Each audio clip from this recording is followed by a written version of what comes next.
So after a couple of recent interviews with the international media, back-to-back sprint double Olympic champion Elaine Thompson-Herah, up comes the issue again.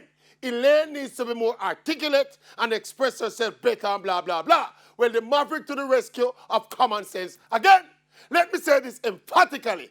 Elaine Thompson-Herah does not need to speak any better. She needs to continue running fast and winning more races. That is what she needs to do. Of course, it would be nice if she was eloquent and articulate and speak spokey. It would be even nicer if she had a PhD.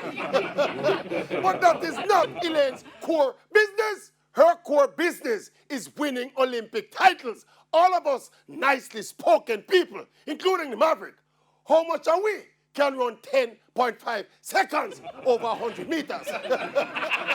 We must allow our athletes to be the best athletes they can be.